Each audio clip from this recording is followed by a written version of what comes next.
Audio Jungle.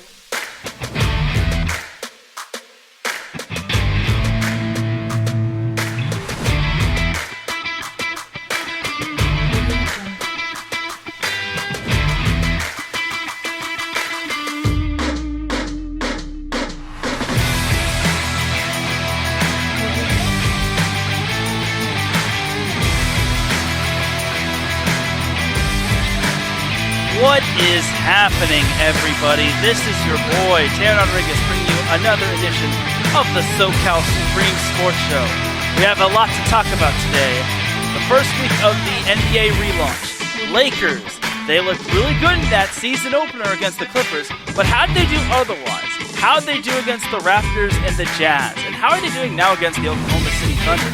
The Clippers, after what happened in their first relaunch game against the Lakers, how'd they do against the Pelicans, and how'd they do against the Phoenix Suns? Did they clip the feathers of the Pelicans, and did they eclipse the Suns, or was it the other way around? Also, we have baseball talk. Angels, Dodgers, and Padres. Did they fare well last week, or did they just fall flat in the face? Also, the Los Angeles Sparks. They had their games last week as well, and they looked pretty solid in some of the games. And LAFC, unfortunately, is out of the tournament. They are gone. They're done for.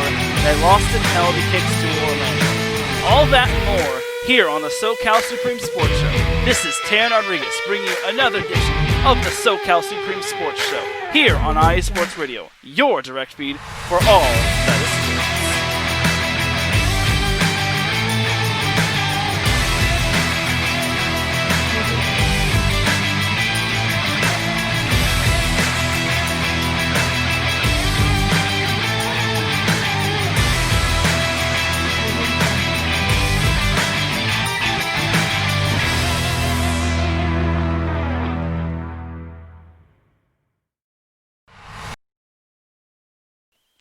And welcome to another edition of the SoCal Supreme Sports Show. My name is Teran Rodriguez, and we are on episode 5 on this beautiful Wednesday afternoon. It's a nice, bright, and sunny day, so if you have your ice cream, don't leave it out in the sun. I'm just going to lay it down on the line right there. But without any further delay, let's get this party started. It is showtime. Cue the cameras, cue the lights, and let's get this started. So before we get into the topics, just gotta say that these are the opinions of Teran Rodriguez, which is myself, not of IE Sports Radio. So just gotta get that out of the way, just in case the anti-fun police are watching. They wanna arrest your boy and take me down to the ground. But that's all right. But that's all right. Just gotta get that. Just gotta get that out of the way. So as for our first topic of today, I'm actually going to throw y'all a curveball. Y'all thought I was going to talk basketball. This time I'm actually going to talk some soccer action between LAFC and Orlando. Oh, poor LAFC. They wound up losing in penalty kicks. Kind of the worst way to go out in a season, honestly. But they had a good run, even though it was a little disappointing. Like, they didn't even go as further than they did it in the MLB playoffs. And Larry B in the chat room, big shout out to Larry B in the chat room, saying Orlando, and I get what you mean, Larry. You're a Galaxy fan. I know what you mean. So when he says Orlando, yes, the hometown team won it. So unfortunately, LAFC will not be going to Disneyland. So but at least they have Disneyland back at home.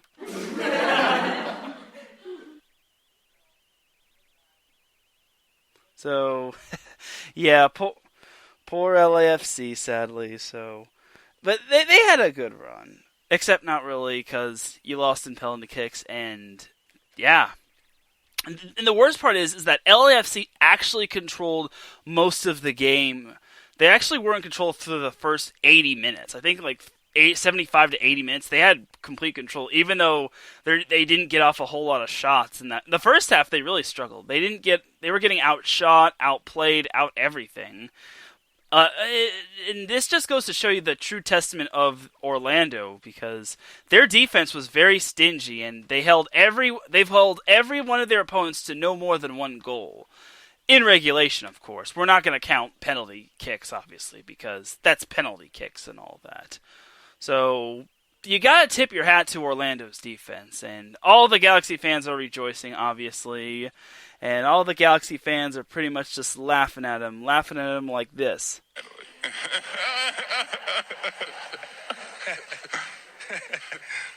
Yes, poor LAFC. I'll give LAFC this.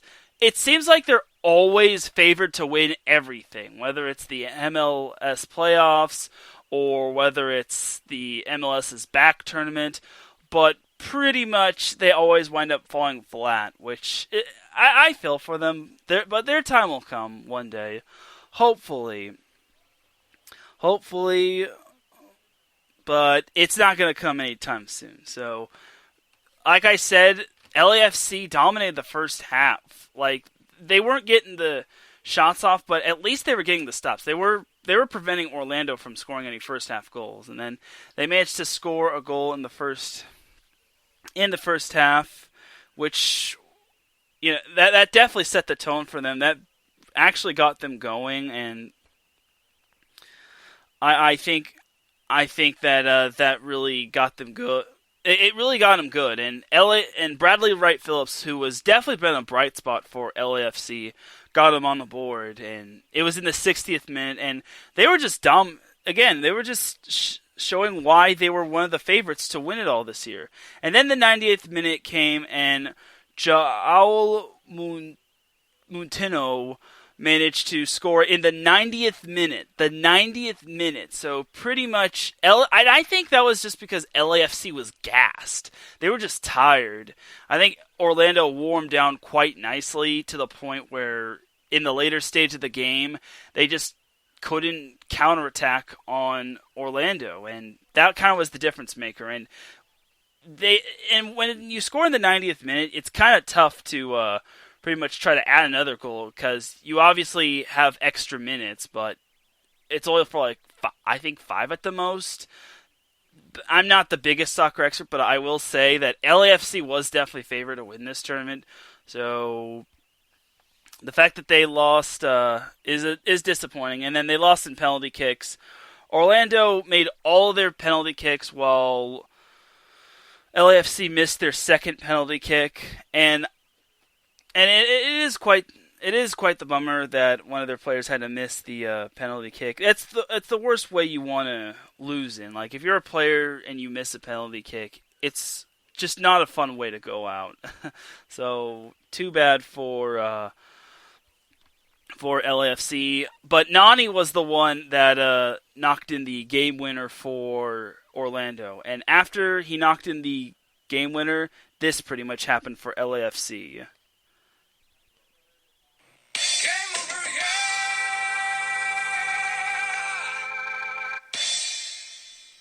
Galaxy fans, I hope you got a kick out of that one, because that's what happened with LAFC. And I'm not trying to bash LAFC. Like, LAFC had a good year.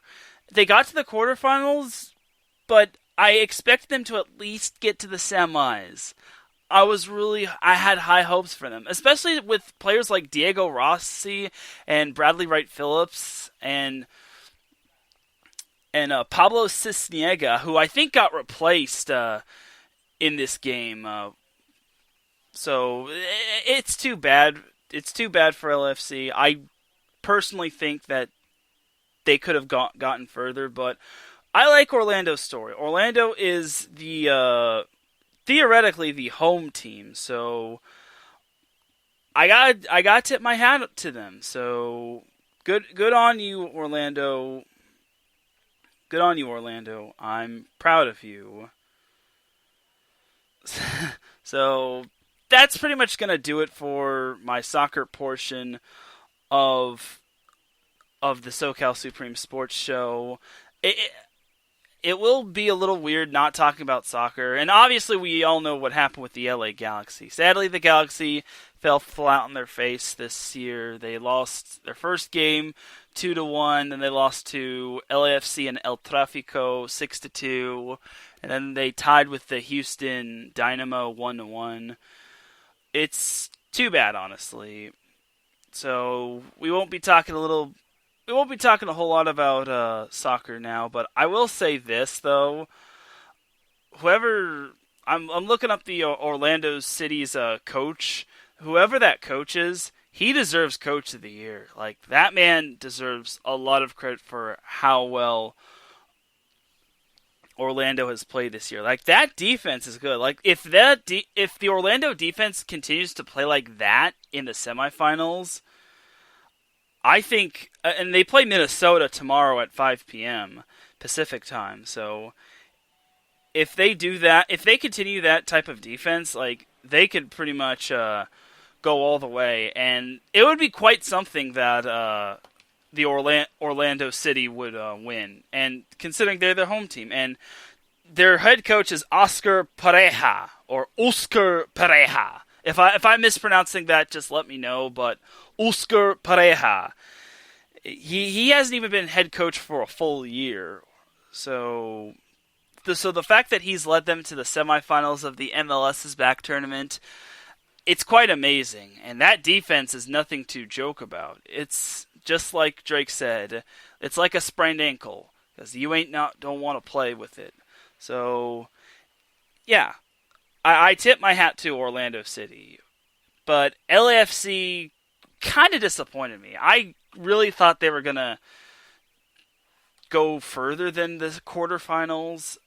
Again, I think Orlando definitely deserves a lot of credit because they kept Diego Rossi off the scoreboard. Like, when you keep Diego Rossi off the scoreboard, you did your homework, and more importantly, you know that he's their top scorer, and if you keep him off the scoreboard, you pretty much shut down a majority of LAFC's offense. But the fact that Bradley Wright Phillips stepped up in that position is good. So yeah, if anyone deserves Coach of the Year when it comes to this tournament, it's Oscar Pareja. So kudos to him. So it's pretty much gonna do it for the soccer portion of the show.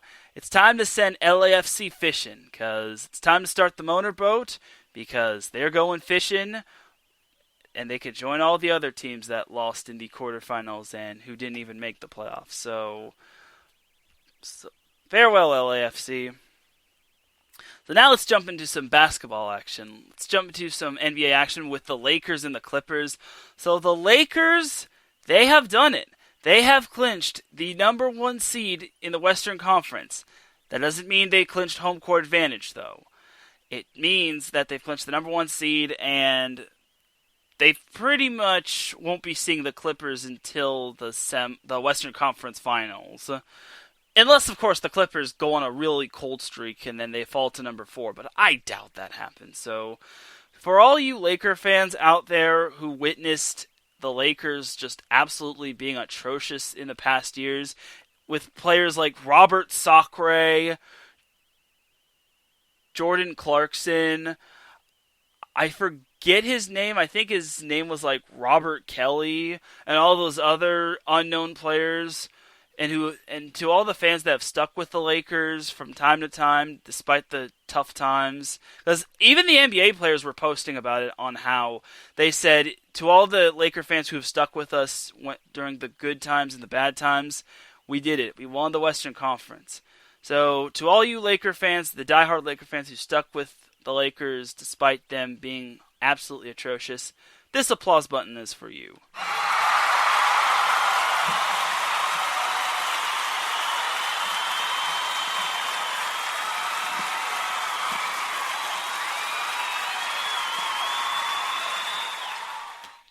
So yeah, the Lakers looked pretty good in their first game against the Clippers. I say pretty good tightly, though, because honestly, they stunk. Like, for not having Lou Williams and Montrezl Harrell, the Lakers, I thought the Lakers were going to blow out the Clippers. Well, not like blow them out, but at least like win by more than 2 points. I get the Lakers don't have Avery Bradley and Rajon Rondo, but I expected it to be a much less tighter game. Like I didn't think the Lakers would struggle too much. Like the first quarter they looked really good, and then second quarter they started to ease up on the gas a little, and then the third quarter they looked awry in all sorts of ways. And in the fourth quarter they had like a 10-point lead, and I'm like, all right, Lakers, please close it out. And then the Lakers couldn't close it out. And you have to give props to Paul George of the Clippers as well. Paul George and Kawhi, they were on one. They pretty much had to carry the load. And honestly, the Clippers had that nothing to lose mentality, because obviously the Lakers were favored to win in that game because they had Anthony Davis, LeBron, and even though they didn't have Rajon Rondo and Avery Bradley, they just looked like the more dominant team, the more stronger team.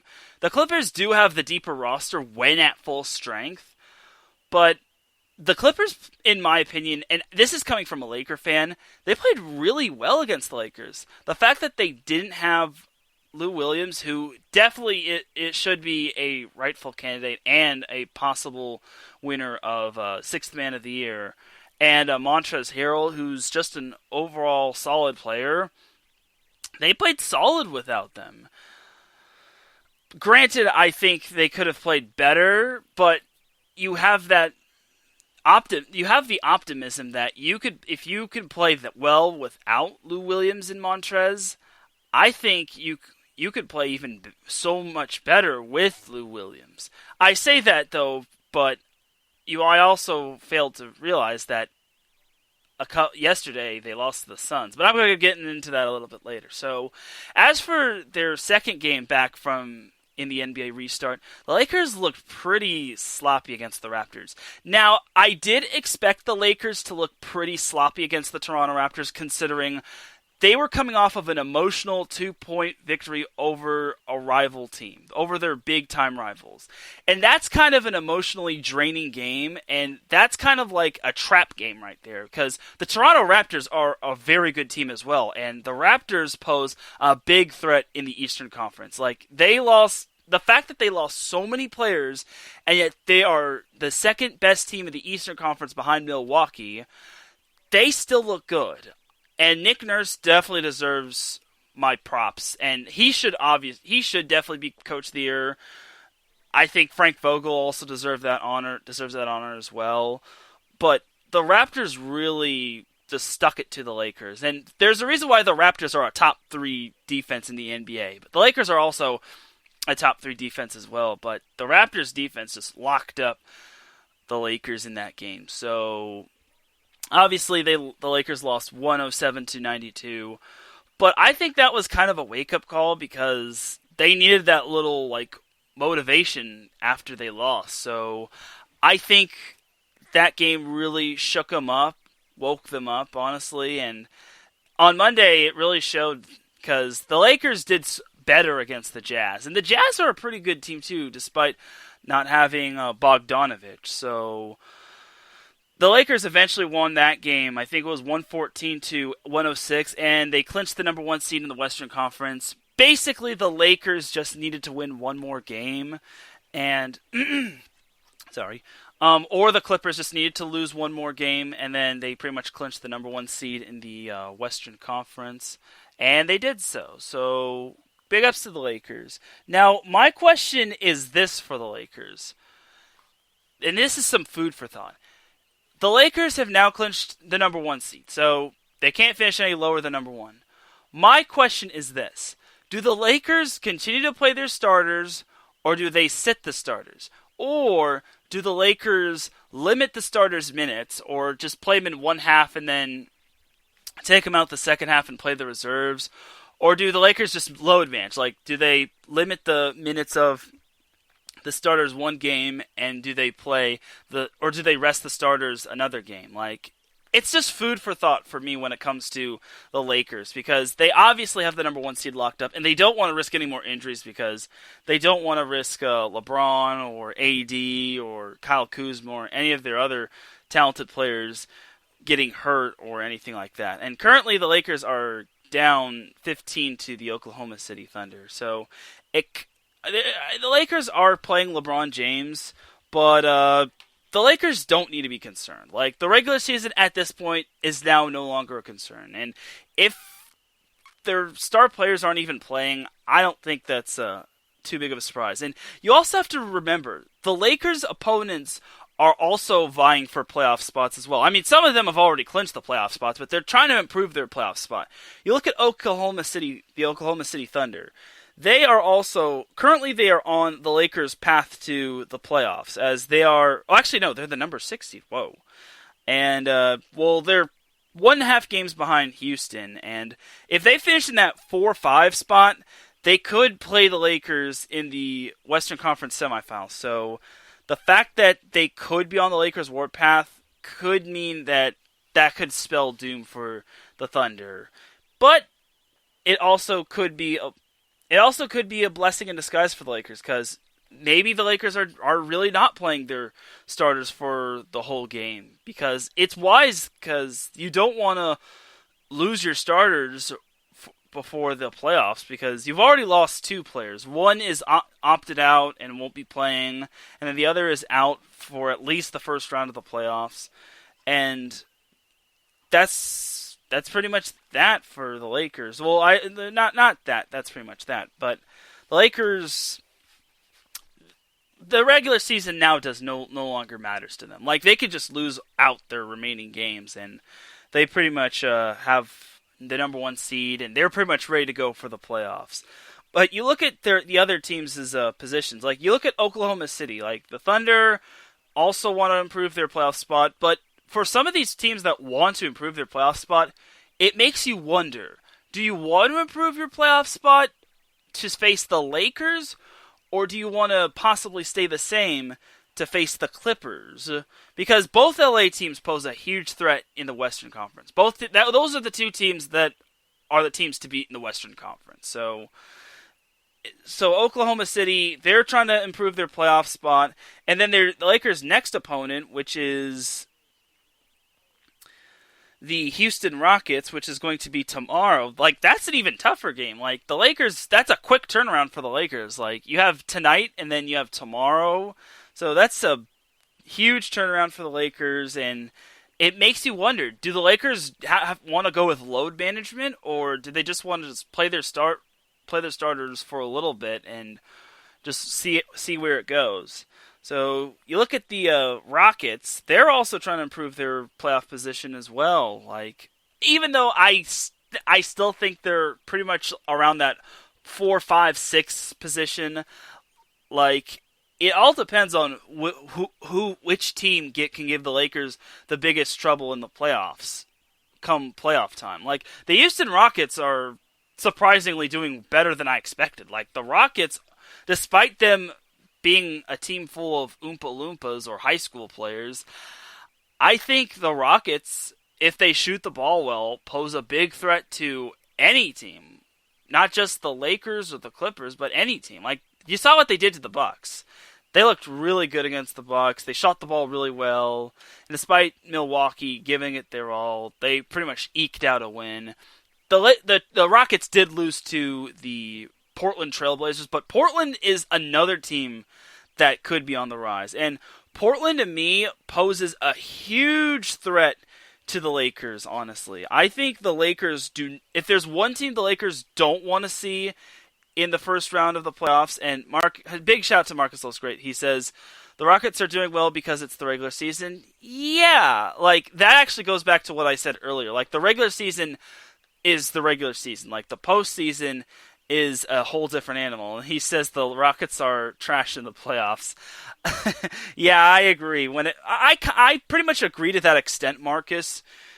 And he says, shout out to my boy Tan. Hey, appreciate you tuning in, Marcus. It's always great when you're in the chat room. And great job yesterday when it came to gloves off. So, yeah, he does make a good point. Marcus makes a good point. The playoffs are a totally different animal. And honestly, like, nobody cares what you did in the regular season. Like, once playoffs start, everyone's 0-0.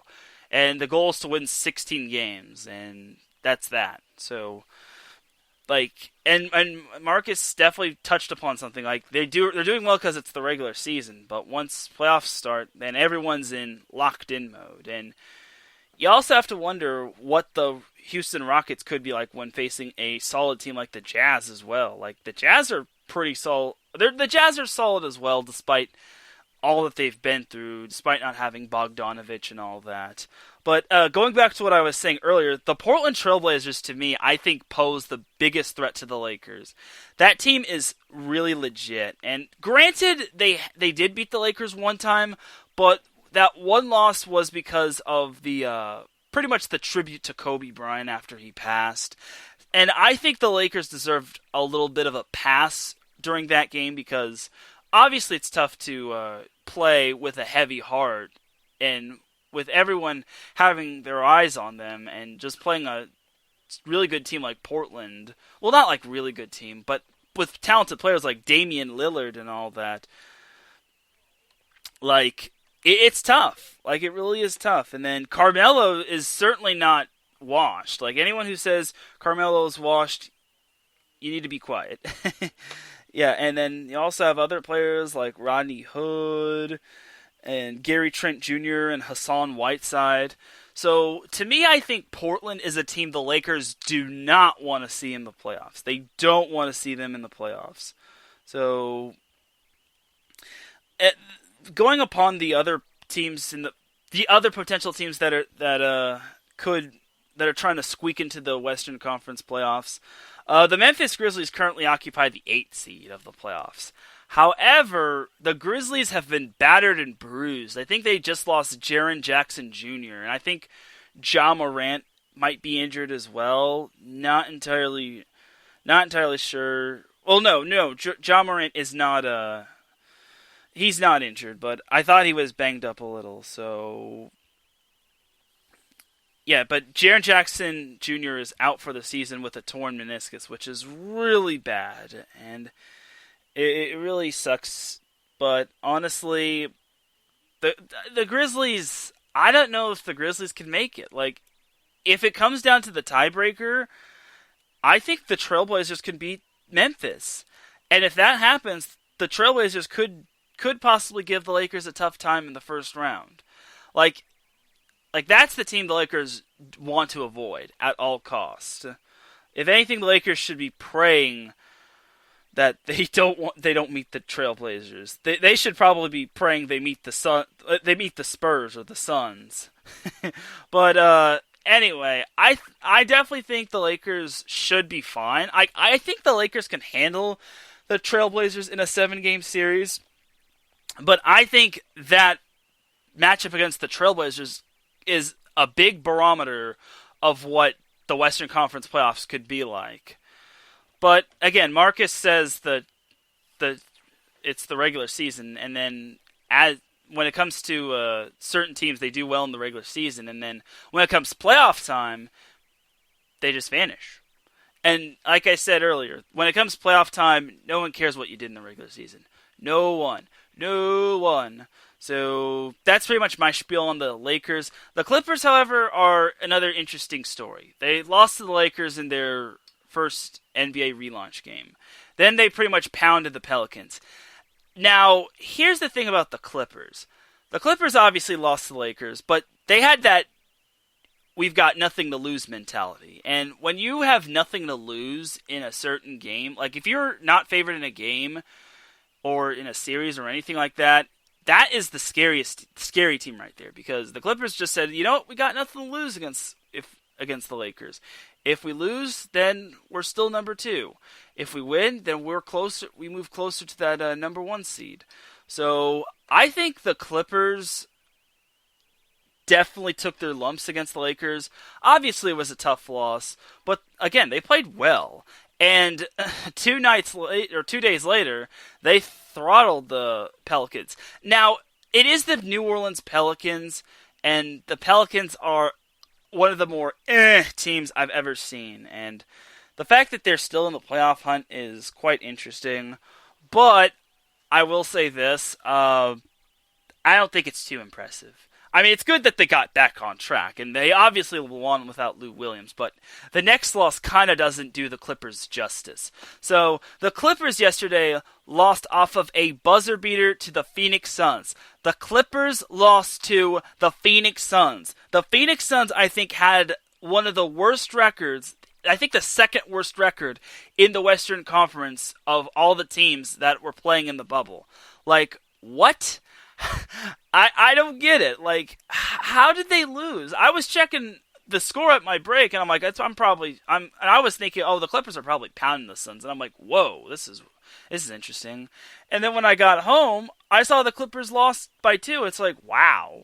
And then they lost off of a game winner. It's like, wow. And Devin Booker really hit the game winner. So that's impressive, though. I was quite impressed with the Phoenix Suns, but let's be real, it's the Phoenix Suns. They're not going. I don't see them making the playoffs. If they make the playoffs, then they deserve a round of applause.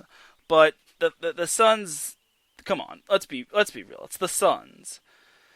Again, this is the regular season. Like, we throw them in the postseason, that's pretty much uncharted waters. And the Suns' regular season record gets tougher. Like, they have the Pacers, they have the Heat, they have the Thunder. The 76ers are pretty tough as well, and then they have the Mavericks. So they played the Mavericks twice in the bubble. Wow. But still, I couldn't believe the Clippers lost to the Suns off of a buzzer beater. Like, I would think the Clippers need like all the wins they possibly can, because they definitely do have the deeper roster than the Lakers. But what good is that deep roster when none of your players are like showing up? I mean, obviously it's the regular season, and the regular season doesn't mean squat compared to the postseason. But if they perform like that in the postseason, the Clippers could pretty much lose in the first round. And the Western Conference as a whole is pretty tough as well. Like, if the playoffs start today, the Clippers would draw the Dallas Mavericks. Obviously, they played more games, but anything could happen. Like, the Mavericks are pretty good with I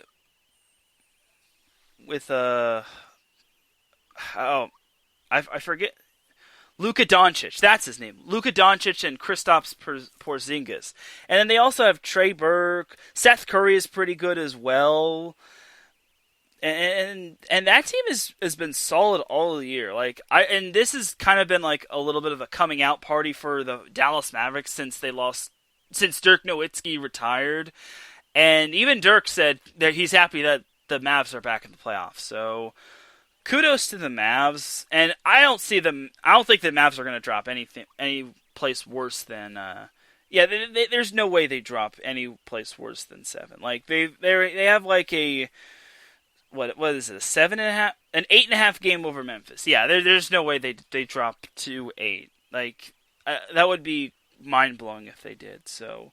Yeah, but the Mavericks could be a potentially dangerous team for the Clippers in the postseason. The problem with the Mavericks is playoff experience. Like, I don't think Luka Doncic has any playoff experience. And Kristaps Porzingis definitely doesn't have playoff experience since he was with the Knicks prior to the Mavericks. And we all know those poor little Knicks fans have not sniffed the postseason since ever. Like, I don't even remember the last time the Clippers... Or not the Clippers, the Knicks made the postseason. So it's kind of disappointing. And Knicks fans know all about the Knicks' relative irrelevance. And Marcus says the Mavs don't play defense. Yeah, I actually agree to that. I also agree to that. And against a high-scoring team like the Clippers, I think the Clippers could still beat the Mavs in a 7-game series. And also, like I said, I think inexperience really hurts the Mavericks. So, to me, I think the Mavs could give the Clippers somewhat of a battle, but I don't think the Mavericks would beat them. Just again, it's just my thing, and if you have a problem, just let me know. But you look at 2 through 7, like. And Larry B says Marcus, and then Marcus said Knicks last made the playoffs when Melo was a member. That's true. that's your Snapple fact of the day. The Knicks last made the playoffs when Carmelo Anthony was a member. Maybe with Carmelo Anthony, and they had, and Marcus says they also had Carmelo Anthony and Amari Stoudemire. yeah. And good evening to you too, Mike Pat. So, yeah, who knows? Maybe Carmelo Anthony on the Portland Trailblazers can lead the Trailblazers to the playoffs. So, you never know. So, nice little Snapple fact of the day, Marcus. So, big ups to you, man. So, you look at 2 through 7, like, anything can happen with those teams. Like, if one team gets cold, like, this is obviously a sprint. Like, for those, well, I think you could say it's a sprint. Like, for those teams, it's pretty much a sprint. For the Lakers, it's just a marathon, and they're pretty much just jogging their way through the end, and all that. So, the Lakers are obviously jogging, while the Clippers are trying to lock in for the second seed. The Nuggets are pretty close to them, surprisingly. I think the Nuggets beat the Spurs today, but only by 6. The Clippers, like I said, they lost yesterday to the Phoenix Suns. They play the Mavericks tomorrow, which could provide a early playoff preview between those two teams. So I'd like to see that matchup. I definitely would like to see how the Clippers fare, and that's a good little playoff preview. And Mike Pat says the chat room is about to take over the show with one. You're not wrong about that one. So, yeah, I gotta give you a little laugh on that one. So yeah, they're talking about Merlot in the chat. So good for you guys. And Marcus is laughing. He says, "I'm a Napa Valley man." Hey, good for you, Marcus. Good for you. So I'm definitely interested to see what the Mavericks can do tomorrow against the Clippers. Obviously, I expect the Clippers to win. If the Clippers don't win, they could be in trouble. Like, I don't see the Clippers dipping anywhere lower than 3, but they're only 2.5. They're only a half game ahead of Denver. They're only 2.5 ahead of Utah, and they're 3 games ahead of Houston. But I still don't see the Clippers seeing the Lakers anywhere sooner than the Western Conference Finals. Like, I'm just worried about what Denver can do. Like, Denver has, after that embarrassing loss to the Miami Heat, they looked really good in their next 2 games. Like the Spurs, well, not like really good, but like they barely beat the Thunder in OT, and they squeaked by the Spurs. Like, they get a true test tomorrow against the Trailblazers, which is also one of their divisional rivals. And then they get another divisional rival Saturday against the Utah Jazz, and then Monday they get the Lakers. Though I don't, again, you kind of have to wonder if the Lakers are just not playing their starters. Like, obviously, like I said, the Lakers have locked in their playoff spot, and they're pretty much just jogging their way. Like, the Lakers pretty much can just rest their starters, but you also have to factor in the rest versus rust, and then you also have to factor if they just go with load management. Like, if they go with load management, then who knows? Maybe that's a good idea. Maybe it's not. So we'll see. We'll see how it goes. But I am excited for that Mavericks Clippers matchup tomorrow. I think that's going to be a great matchup, and we'll see how it goes. I definitely do see the Nuggets being a sleeper team. I think they're the dark horse of the Western Conference. I wonder if they're ever going to bring back that all-tall lineup. Yeah, that's what I'm going to call their 6'10" and above lineup, the all-tall lineup. As they have Michael Porter Jr., Noah Vonleh, Mason Plumlee, Nikola Jokic, and Bol Bol. Like, I've seen Bol Bol play. He's pretty good, but it's all about health when it comes to him. Like, if like, as Famous Los once said, there's this YouTuber / Instagram star / big basketball fan named Famous Los 32. He said Bol Bol reminds him of one of the players in NBA Live that you pretty much make 7 feet tall and give him like 99 in every statistic. So that was that when I first heard that, that really made my day, because when you look at it, Bol can actually play every position. Like, well, not like every position, but he can make threes. He passes well. His height gives like most post people problems. Again, he is lanky, but I definitely do agree. Like, Bol is definitely one of those players you make 7 tall in NBA Live, and you give him 99 in every statistic. So, same goes with Nikola Jokic. So, I gotta give a little Kawhi Leonard laugh on that one.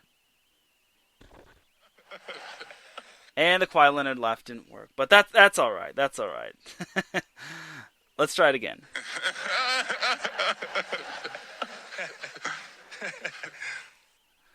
Yeah, so I think the Nuggets are a dark horse team. I think the Nuggets are a dark horse team, but I don't know if they can go toe to toe with the Lakers or Clippers. Like, I think they're good, but I don't think they're great.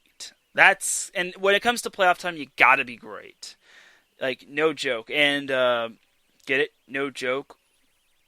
Nikola Jokic. I guess I'm a joker.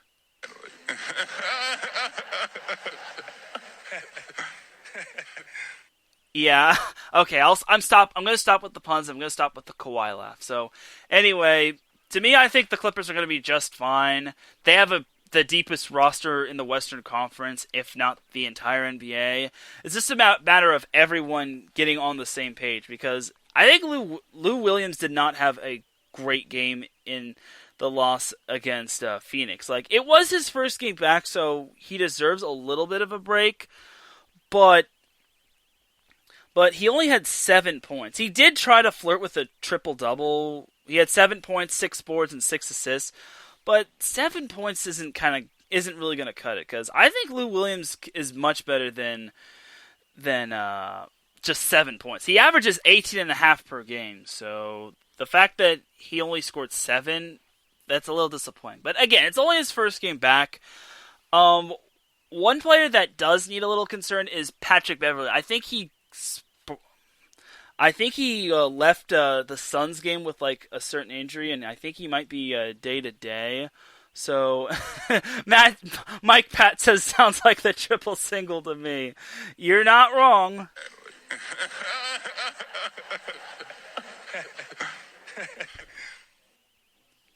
yeah, it's definitely a triple single right there.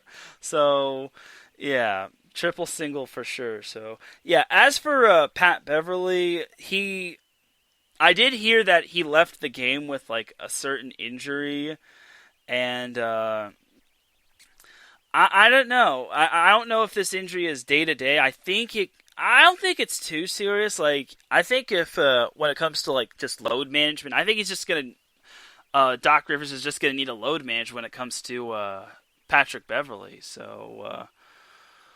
We'll see how it goes, honestly, but I think the Clippers will be fine. Like, I think the Clippers have no reason to panic. Obviously, they've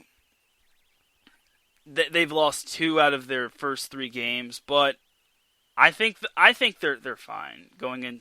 I think they're fine going forward, and it's a calf strain, and he is out for tomorrow's game against the Dallas Mavericks. And I like Patrick Beverley. Like, he's one of those feisty players, and he's kind of like a mini Kevin Garnett, like the Oompa Loompa version of Kevin Garnett. Not that I'm calling Pat Beverley an Oompa Loompa, but I respect Pat Beverley. He's just like that feisty type of guy. Like, once he gets in your head, you just can't get him out. So to lose Pat Beverley is kind of a little bit of a loss. He is one of the more better defenders for the Clippers, so we'll see how bad it is. Like, this was first reported by ESPN LA, and he is out with a left calf strain. And he actually suffered the injury in the first quarter of the Clippers-Suns game, so. And they're already without Montrezl Harrell, who was excused for a family emergency, and he has not returned yet. So, and once Montrezl Harrell comes back, he's going to need a quarantine. And Mike Pat says, sounds like you just called him an Oompa Loompa, sir. Those are fighting words.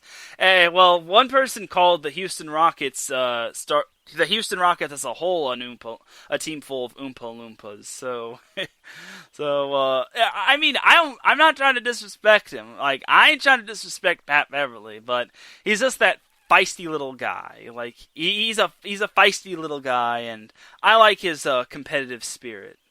And he could be a potential candidate for Defensive Player of the Year, but this calf strain kind of does hinder his chances. But we'll see. We'll see how it goes. I don't think he'll be getting Defensive Player of the Year anytime soon. And like I said, I think the Clippers will be fine. They're just gonna need to work out the kinks, and they're just gonna have to have other players step up, next man up, because they're not second in the Western Conference for nothing. Like, they ain't get all this way just to fall flat in their face. And if they dip any lower than 3, then it's kind of alarming. But if I'm the Clippers, I'm not overly concerned. If I'm the Clippers, I just ignore what the media says, and I just move on to the next one. And I think Doc Rivers is going to be... He's already starting Reggie Jackson for. He potentially could start Reggie Jackson at point guard. So we'll see how it goes. But we're actually going to take ourselves a little bit of a break. When we come back, we're going to be talking about the baseball teams, being the San Diego Padres, the Los Angeles Dodgers, and the Los Angeles Angels of Anaheim. And we're also going to talk a little bit of Los Angeles Sparks action on how they're doing during their start of the WNBA season. We actually got some breaking news before the show started, that the Mountain West has set a 10-game football limit schedule, and September 26th is their fall sports opening date. So I'll be talking a little bit about that as well, as you all are listening to the SoCal Supreme Sports Show here on IE Sports Radio, your direct feed for all that is sports. Lay down music.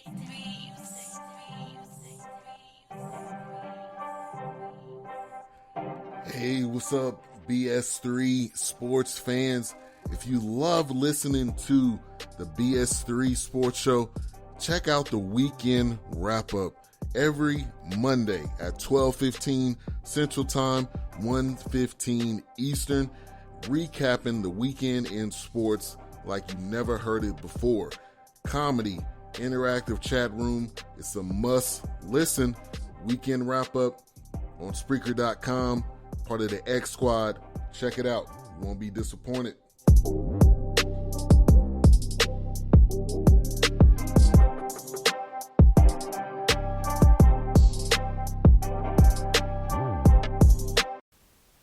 Attention, all sports fans!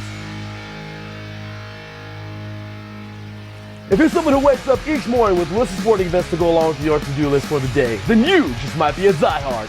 The world of sports is as vast as the ocean is deep, including the major leagues, the minor leagues, the colleges, and everything in between. This is me, your boy Larry B of IE Sports Radio, welcoming you to join me every Monday evening at 4 p.m. Pacific, 7 p.m. Eastern on The Defining Moment, a show that focuses on what really matters in the sports world, sports themselves, and nothing outside of them.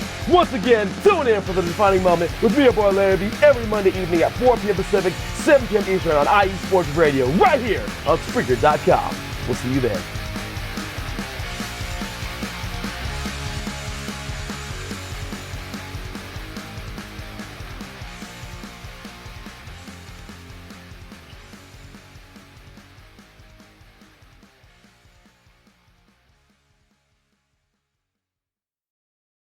And we are back to the SoCal Supreme Sports Show. Like I said, this is your boy, Teran Rodriguez. We are back for our second segment of the show. Let's continue the basketball portion with some Los Angeles Sparks action. Before all you say, oh my god, Los Angeles Sparks, WNBA, oh, respect the WNBA, man. Like, they're athletes too. Like, come on, man. Like, show them show the ladies the respect as well. So we actually have some MLS action with the Portland Timbers leading Philadelphia 1-0. But nobody cares about the Portland Timbers because this is the SoCal Supreme Sports Show, not the Portland Supreme Sports Show. Sorry everybody. So anyway, we have ourselves some WNBA action. The Sparks kicked off their season, and Mike says they could definitely whoop me in a one-on-one game. I won't say anything about that. I digress on that. So I don't want to agree, but I don't want to disagree. So anyway, as for the Sparks, they actually split their games this week. They won their first game against the Connecticut Sun, 81-76. I kind of find that a little bit of an underwhelming win. Even though they won, the Connecticut Sun were winless going into that game. So I kind of expected the Sparks to actually win by a lot more than just 5 points. But then again, maybe I'm being a little harsh. All the quarters were pretty tight for the most part. Like, the first half they did well, and then second half it was pretty much back and forth. And Dewana Bonner had a monster game for the Connecticut Sun with 34 points. Woof! And then Alyssa Thomas had 18 boards, and she also had 8 assists. So that Connecticut Sun, for being 0-3, looked nothing like an 0-3 team. So, and then Chelsea Gray had a solid game with 15 points, and Candace Parker had 11 boards, and Chelsea Gray had added 6 assists. So, cool beans right there. Unfortunately, as I expected, the Sparks lost to the Seattle Storm. They only lost by 6, which isn't bad, but this just goes to show you that Seattle is one of the top dogs in the Western Conference. So they're currently tied for top of the Western Conference with the Minnesota Lynx. So I'll give the Sparks kudos for hanging tough with the Storm, but when it comes to hanging tough, there's no consolation. That's no prize. Like, obviously, you obviously don't want to be a big fan of moral victories. You obviously want to get the actual victory. Like what matters to you when it comes to this whole 20-game season is the actual scoreboard W. Like, there's also the mental W, the mindful W, which in terms of your psyche and all of that, but when it comes to the 20-game season in the WNBA, you definitely want to get that scoreboard dub. But also getting the mind dub doesn't hurt as well. Like for the Seattle Storm, they just jumped out early and often in the first half, and then the Sparks tried to make some sort of comeback, but Breanna Stewart was just too much. She almost had a double-double. She had 21 points and 9 boards. Candace Parker had a double-double with 19 points and 12 boards. But, again, Seattle is pretty much too deep when it comes to the Sparks, honestly. So, this week the Sparks have the Indiana Fever and the Las Vegas Aces. Well, they have the Indiana Fever tonight in less than an hour. And then they have the Las Vegas Aces this Friday on ESPN2. And then they have the Minnesota Lynx on Sunday. That's kind of tough. It's kind of tough to predict those games because all the Lynx I could see the Sparks losing to, but the Fever and the Aces are kind of an iffy team. The Aces are iffy. The Fever is also iffy as well. I want to hope the Sparks can beat both of those teams and build up a lot of confidence going into their game against the Lynx on Sunday. But I don't know. The Sparks team is up and down. Like, it seems like whenever they have a bad first half, they just don't recover from it. So I don't know. I can't really predict the. I'll be nice and say the Sparks eke out a victory against the Fever, and they barely beat the Aces, and I think I'd be hopeful they can get some confidence going into the Lynx game, as they obviously played well against the Storm. I didn't think they played bad, but at the same time, the Storm is just like miles ahead of the Sparks. So we'll see how it goes. We'll see how it goes for the Sparks. It's only a 20-game season, like I said, so the season is pretty much a sprint instead of a marathon. Not that the WNBA season is long as is. Like, the Sparks are currently 4th in the Western Conference, and then the Eastern Conference, the Fever are number 3. The Aces are right behind the Sparks as well, so it's still early. So, like, they're already like 1/5 of the way there. I said it's early, but they're actually 1/5 of the way there through the season. So we'll see. We'll see how it goes for the Sparks. Like, one can hope they go 3-0 this week, but I just don't see it. I think they go no better than 2-1. So that's just me, but if they go 3-0, then good on them. So I know that it's a little brief, but that's kind of my little spiel on the Sparks. Like, I think they're gonna be, once like the season hits the halfway point, then it'll pretty much be go time, showtime with the Sparks. Like, I'll definitely be tuning in a whole lot more. I mean, I won't try to tune out the Lakers, but obviously, I definitely will be keeping my eyes on the Lakers, even though they've already locked up the number 1 seed in the West, and there's not really too much of a point of watching them, because unless something significant happens, which heaven forbid if that happens, then the whole world is doomed. I'm just kidding. But, yeah. So that's my little spiel on the Sparks. Now let's jump into some MLB action with the Angels, the Dodgers, and the Padres. So let's go one by one with each team. Starting with the Padres. I talked a whole lot of good things about the Padres last week, but now they're kind of struggling, which I might have jinxed them. Who knows? I hope not. Like, I'm sorry, Padres fans. I'm sorry.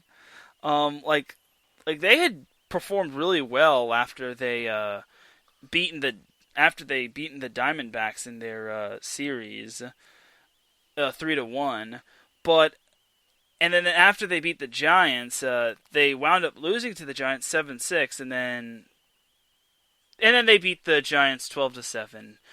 And then they also beat the Colorado Rockies 8-7 in their first game, but then the Rockies took the next 2 games by scores of 6-1 and 9-6.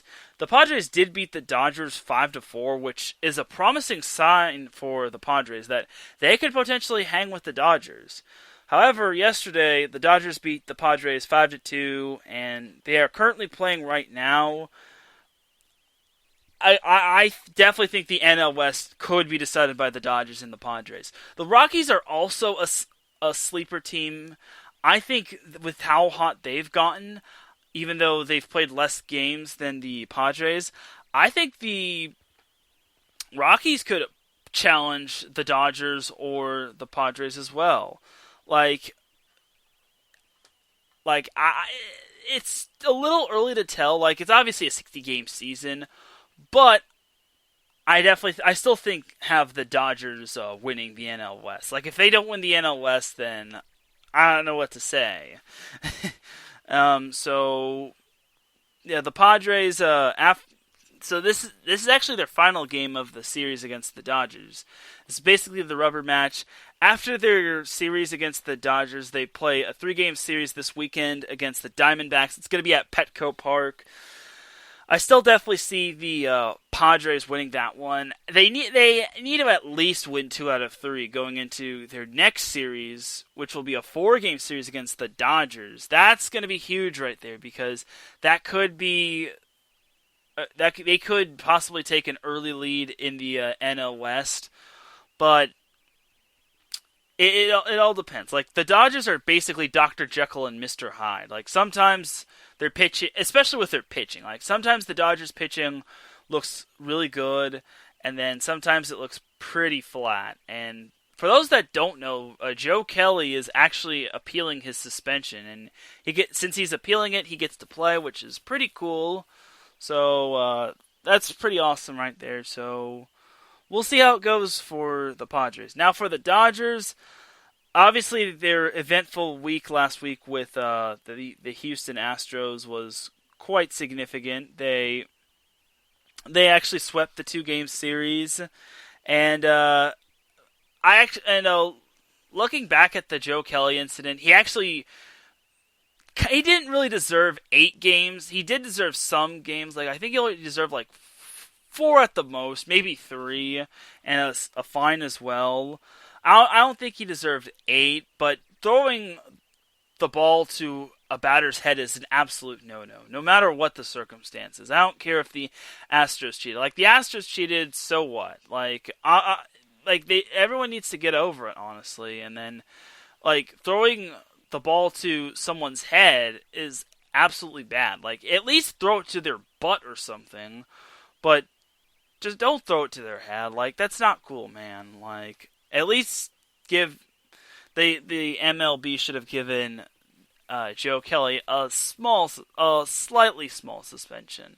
Like I said, 4 games sounds a little nice, along with a little bit of a fine as well. So, as for the Dodgers, after their eventful series against the Astros, they played the Arizona Diamondbacks. They won the first game by a score of 6-3. They lost to the Diamondbacks 5-3 in the second game, but then they won the next 2 games by scores of 11-2 and 3-0. They lost their first game of the series to the San Diego Padres 5-4, but won their second game of the series against the Padres 5-2. Like I said, the Dodgers and Padres are playing in their rubber match right there. I like the Dodgers' chances of winning tonight. It just started, so I'm not trying to sneak in a win, but I think the Dodgers will win tonight. If I'm wrong, then I'm wrong. So if y'all can call me out. So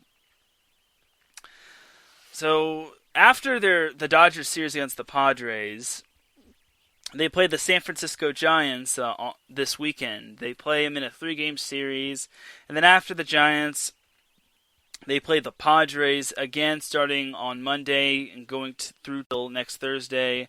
And then next week will be a really good weekend for the Dodgers, as they get to play the Angels in the Freeway Series, in a 3-game Freeway Series matchup.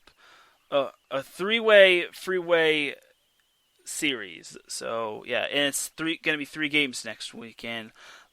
For those that don't know, last year, the Angels actually outright won the Freeway Series. They won all 4 games against the Dodgers. They won all 4 games in Angel Stadium, and they also won. Well, they won 2 games in Angel Stadium, and they won 2 games at the Chavez Ravine. So, what happened with the Angels afterward? However, they fell apart. Unfortunately, poor Angels. So, speaking of the Angels, that's a good time to transition to what the Angels have been up to as of late. So, as for the Angels, let me just tell you, they still suck. I'm sorry, but they still stink. Like, they lost 2 out of 3 games to the Mariners, which is very concerning to me. Like, I know the Mariners are pretty good with J.P. Crawford, but it's the Mariners. I think they could have done so much better. Against the Astros, they actually did pretty good against the Astros. Granted, the Astros are banged up without Justin Verlander, but I think the Angels kind of held their own. The first game was obviously a lost cause, and that pretty much just hurt them in every way possible. The second game, I was quite impressed with the Angels. They beat the Astros 5-4 in extra innings. It was still a frustrating game, but the big bright spot for the Angels that game was Griffin Canning. I saw that game on Fox. It was a really great game for Griffin Canning. Like, he was lights out. And the Angels were doing all that they can to pretty much choke that game away. And I was like, if the Angels screw this one up, then I think everyone at the Angels bullpen needs to go bye-bye. I think we need to just trade them in for like bags of Doritos or just a Dodger dog. So anyway, in the rubber match between the Angels and the Astros won 6-5 in extra innings. Obviously, the extra runner rule helped out the Larry B is laughing at the Angels. The extra runner rule helped out the Astros, but I was very disappointed with how the Angels played that final game. Like, they had so many opportunities to beat the Astros, man. They had the bases loaded in the 10th inning, and the count was 3-2, and Larry B just said the OKC just smashed the Lakers. Wow. And honestly, Larry, I'll get into that a little bit shortly, but the Angels just blew the opportunity. It would have been so cool if they had beaten the Astros. But Larry B says, but at least the Lakers clinched. Yeah, that's true. But I'll be getting into that in a little bit. But the Angels just had so many opportunities. And this happens every game with the Angels. Angels surprisingly do well against a team. Angels surprisingly have a lead. The Angels' lead is not that big. It's like 2 runs at the most, maybe 3. The Angels' pitching starts to struggle. The Angels eventually lose said lead. The Angels start to scramble and say, "Oh, we got to get back in it. Oh my God, we're losing." Angels start to get back in it. Angels force extra innings against XYZ team. XYZ team beats the Angels in extra innings because of the extra innings rule. And the Angels squander runs. I can't really say that better enough. That's basically the Angels game in a nutshell. Angels do well to start. Pitching, the bullpen comes in. The bullpen struggles. The Angels lose the lead. The Angels try all they can to get back the lead. The Angels find a way to lose because they can't score any more runs. Even though they have some of the more better hitters like Anthony Rendon, Mike Trout, Fletcher. Andrelton Simmons is out for a little bit, but it's not, his ankle injury isn't as bad as the grade 3 ankle sprain. So David Fletcher, I meant to say David Fletcher. Albert Pujols did hit a grand slam in that rubber game against the Astros, so I'll give the Angels that. And that was a really cool Albert Pujols vintage moment, but that was the only runs they had through the first 9 innings. Like, that was it. It's like, against a really good team like the Astros, you need to put up more runs. Like, a 2-run lead doesn't guarantee you squat. Like, it's not a safe lead, especially against the Astros. Like, come on, Angels. Like, what the frick are you thinking? And to make matters worse for the Angels, they lost Shohei Ohtani. Well, they didn't lose Shohei Ohtani, but he's not going to be pitching anytime the rest of the season. Which was basically just another kick to the face for the Angels. Which it sucks because I really wanted Shohei to actually get a win when it came to pitching, but I guess it just wasn't meant to be. Like, at the very least, he's a designated hitter, but still, he is going to need surgery on, I think, his shoulder, I want to say, but still, it's not good for. It's just not good, honestly. Like, poor Angels. Larry says, sad little season. Like, poor. But this was supposed to be a good chance for the Angels to actually clinch a playoff spot. Like, it's going to be 8 teams from each division that gets a chance to make the playoffs. And Marcus says the Yankees are dominating baseball right now. You're not wrong, honestly, Marcus. Like, the Yankees are definitely the best team in baseball as of right now. I want to say they lost to the Phillies earlier today, but it happens. Like, losses happen. Like, everyone is only human. Yeah, the Yankees lost to the Phillies 11-7 in the new double inning game. Like, when it comes to double headers, it only goes 7 innings. It's basically like a high school game, which I don't know how to feel about that because I haven't witnessed the Angels, Padres, or Dodgers dealing with a doubleheader. Larry B in the chat room says is calling out Marcus for being a Yankee and Celtic fan. Oh no, yeah, that's kind of crazy, honestly, because one of my coworkers, one of my supervisors, is actually a Dodgers fan, but he's a Celtics fan and a Kings fan. Which, it's crazy. Like, I don't even know why. I'm not going to get into that, but that's probably another story for another day. Larry says that's illegal. Oh, I'm sorry, Larry. Like, I'm not making this up, but Larry B says the nerve of you. Well, or I think Larry is actually talking about Marcus, so I digress on what's happening in the chat room. But anyway, as for the Angels, they're currently playing the Seattle Mariners in a 4-game series. They won the first game yesterday, 5-2. 5-2, or was it 5-3? Either way, the Angels won. I actually fell asleep at the later stage of that game because I had work, and I was just so tired, and I needed to get my sleep. I didn't even know I fell asleep at like 9 o'clock. So anyway, for the Angels, I hope they take at least 2, if not 3, against the Mariners. Like, I think this is a good time for the Angels to actually pick up the pieces, because Mike Trout is back after he and his wife had a baby. That's another thing I actually need to get into. I definitely do need to give a huge congratulations to Mike Trout and his wife for having a beautiful baby boy. His name is Beckham. They named him Beckham. I think his middle name is Aaron. I think it's Beckham Aaron Trout. And those initials are BAT.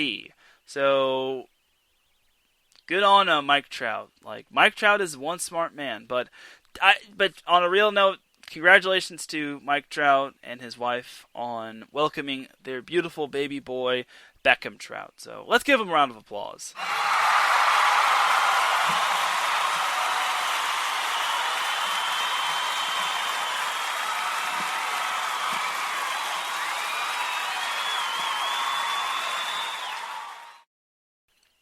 So yeah, great stuff for Mike Trout, and he actually got some dad strength as he hit a solo home run in the yesterday's game against the Seattle Mariners. So good for Mike Trout. He's showing that he's not rusty.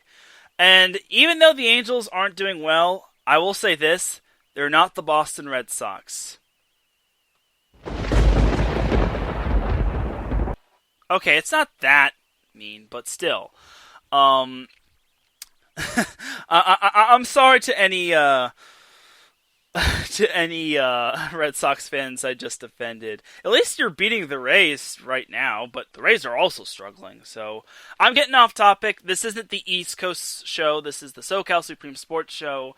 So anyway, after the Angels play the Seattle Mariners, they play the Texas Rangers.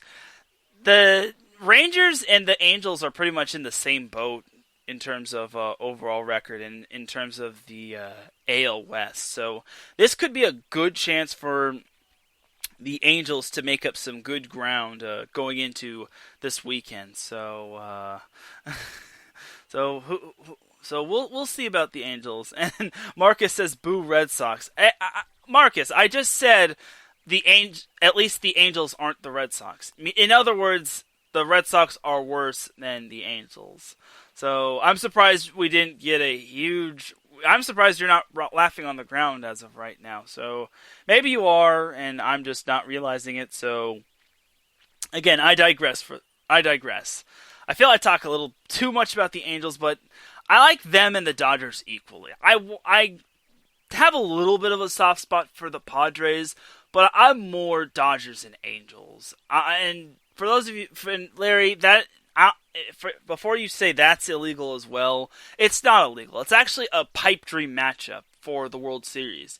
And it would be cool to see the Angels versus the Dodgers in the World Series. And Larry B says, imagine Marcus at the Garden sitting next to full-on New England fans. LOL.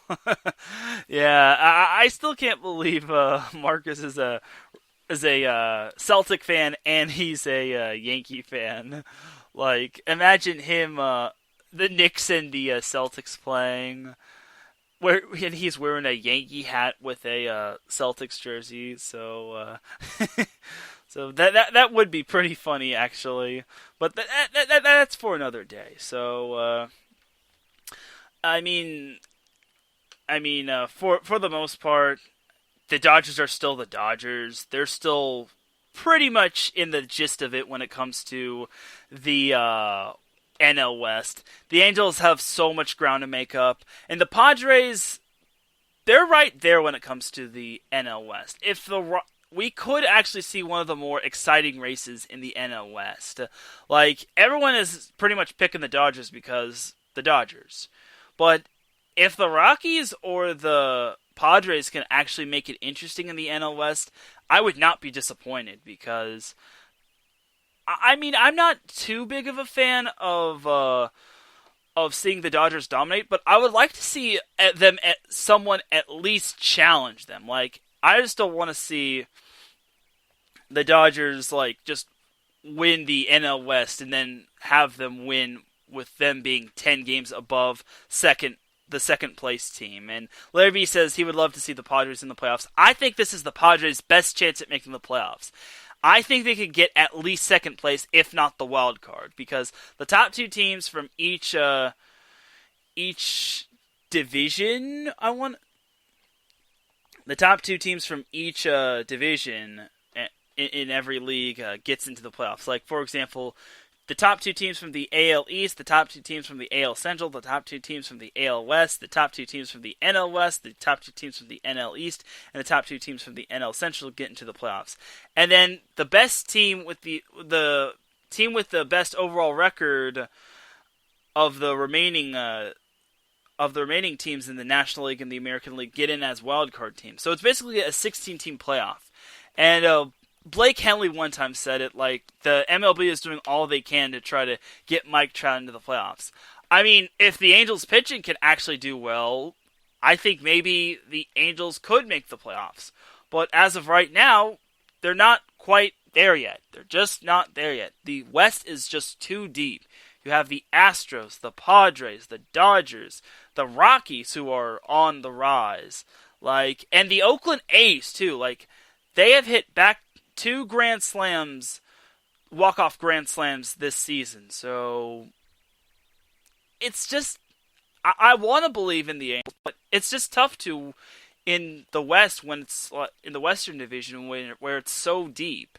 And even if they make the playoffs, like, they could draw the Yankees in the first round. Like, if they get, like, the 8th seed, they could draw the Yankees first round.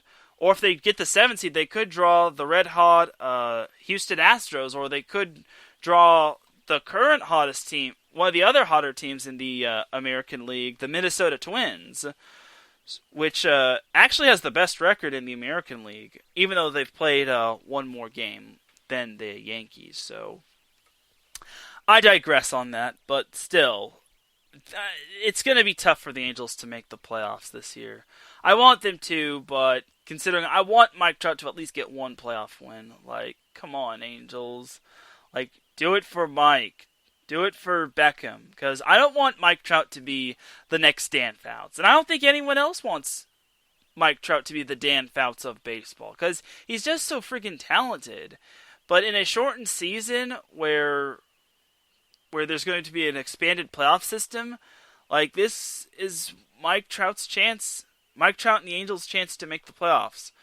One thing I do need to talk about in terms of the Angels is they called up their number 10 overall pick, Joe Adell, and he did well in his first game as an Angel. So good for Joe Adell, and hopefully we get to see him continue to do his thing for the Angels. So now Larry actually brought up a point with the Lakers getting smoked by OKC. 105-86. I'm not overly surprised. because like I said, for the Lakers, this is now a marathon instead of a sprint, because they've locked up the number 1 seed. They can't go any worse, and if they decide to load manage, it wouldn't be overly surprising. So, as for their leading scorers, LeBron led the way with 19 points. He had 11 boards as well. Dion Waiters surprisingly had 14 points as the next leading scorer, and then Kyle Kuzma had 10 points. They only made 5 threes tonight. That is bad, man, with only 5 3-pointers. 5 out of 37 shots from 3. That's pretty low if you ask me. And they shot only 35.2%. They were 31 from 88 from the field. OKC, they also only made 5 threes, but the fact that they held the Lakers to only 86, but again, the Lakers don't really care are pretty much not even going to care for the rest of the regular season at this point. And also, again, these teams are definitely going to want to take their best shot at the Lakers, especially if the Lakers start to rest their players, and they definitely want to use that load management. So we'll see how it goes for the Lakers going forward. So that's pretty much going to do it for this whole show. Before we wrap up, it's time we recap all that's been going on with IE Sports Radio, starting with Sunday's show with Fast Break with Dentarius Locke and Davidson Crooks. They did an awesome job with their show on Fast Break. They go on live every Sunday at 5 p.m. Pacific Time, 8 p.m. Eastern Time. And then on Monday, we also had Mike Pat and his show with Let's Whine About Sports. That airs every Monday at 5 p.m. Pacific Time, 8 p.m. Eastern Time. And then after his show was The Unfiltered Truth with Phil Jones and Phil Robinson. And that airs Mondays at 6:30 p.m. Pacific Time, 9:30 p.m. Eastern Time. That show talks about the the Las Vegas Raiders. Sorry, I'm gonna need to get used to saying the Las Vegas Raiders. And Mike's show is pretty much all sports with a little bit of wine as well. And then Fast Break talks about basketball. Yesterday's shows included my show with Set Point, which is a volleyball show. And yesterday's show was Marcus Lowe's great show being Gloves Off, which talks about combat sports. And then earlier today, before my show went on, we had the defining moment, the StreamYard live edition with Larry B. He basically got StreamYard together and he got it going. I kind of want to get StreamYard going as well. I definitely want to do a StreamYard show for either Set Point or for SoCal Supreme Sports Show. So that would be cool. And Larry B's show, The Defining Moment, talks about all sports, including like Liga Mekis and all that. So tomorrow's shows, we have ourselves quite the lineup for tomorrow. We have the Deep Stage with Jonathan Grunke, aka Couch Crew Chief, and Larry B, who will be talking about NHRA. And that will air at 10 a.m. Pacific Time and 1 p.m. Eastern Time. And luckily, I don't have work tomorrow, so I'll be tuning in once I get most of my other stuff out of the way first. And then also on Thursday, we have The Extra Mile with Daryl Kinsey Jr. and Michael Ward. That will be airing at 5 p.m. Pacific Time, 8 p.m. Eastern Time. That talks about motorsports, and Daryl has done a great job with that show. They've recorded over 130 episodes. Like, they're pretty much going to have as many episodes as Pokemon in the first season. And for those that don't know, there were 151 Pokemon. So at this point, don't be surprised if Extra Mile reaches that 151 mark. But anyway, after Extra Mile, we have Bases Loaded with Brandon Buckingham and Blake Henley. That show airs on Thursday as well at 7 p.m. Pacific Time, 10 p.m. Eastern Time. And that show talks about baseball, especially with baseball getting into the full swing of things. And they're definitely going to go in-depth with baseball. I mean, I go somewhat in-depth, but I mainly talk about the Angels just because the Angels all eyes are on Mike Trout this year, and pretty much he's in his 10th year, and he can now be registered for a Hall of Fame, to enter the Hall of Fame. So anyway, back to iSports Radio's schedule this week. We also have the Neutral Zone with Robert Kavanaugh, as hockey is back. The NHL is back, and he talks about hockey, and he goes live on Fridays at 7 p.m. Pacific Time, 10 p.m. Eastern Time. So you can catch the Neutral Zone that day. And then closing out the week on Saturday is Corey Walker with Down in H-Town. That basically talks about Houston pro sports, such as the Houston Rockets, which are doing well in the NBA relaunch. The Houston Dash, which won the NWSL championship. The Houston Astros, who have definitely been a great team. That show goes live, I think, at 5 p.m. Central Time, which is 4 p.m. Eastern Time. Or no, 7. I think it's 7 p.m. Central Time, 5 p.m. Pacific Time, and then 8 p.m. Eastern Time. And like I said, Down in H-Town talks about Houston sports, so that's cool. And I think it varies between 5 p.m. Central Time and 4 p.m. Central Time, or 4 p.m. Central Time. So just keep a lookout on iSports Radio's Twitter for when Down in H-Town goes live. So before I sign off, I definitely want to tell you all that just continue to support iSports Radio. We definitely appreciate those that have supported us. Definitely continue to follow us on Twitter and on Instagram, and like us on Facebook, and subscribe to us on YouTube, and listen to us on Apple Podcasts and Pandora, and not Pandora, but TuneIn, Spotify. We're also on StreamYard, so like I said, I definitely need to get a StreamYard show going. Definitely need to get on that StreamYard. And definitely check out the iSports Radio merchandise. We have tank tops, we have sweaters, we have t-shirts, we have hats, we have all kinds of iSports Radio clothes. Well, not like all kinds, but for the most part, like quite a variety of iSports Radio clothes. And definitely check out the rest of the website with the news blog, and sign up for our weekly newsletter as well, iSports Radio. And you can check out all of our past and present guests, and our future guests as well. And a lot of our shows have had quite a bit of guests, so you definitely want to check out who we've had as guests and who we've had as guests on certain shows. So yeah, definitely check out iSports Radio. Definitely continue to support us, because without you, we don't amount to much. But that's going to do it with tonight's episode of the SoCal Supreme Sports Show, because it is time to get on out of here, because it's way past my dinner time, and my computer's actually starting to run low. So other than that, it's time to get on out of here. Thank you all for tuning in. Thank you to Larry B, Mike, Pat, and Marcus Let's for tuning in to the chat room. Definitely appreciate y'all for your support. And if you're listening to this on the replay, thank you. If you're listening to this on the live stream, thank you. I definitely appreciate the support.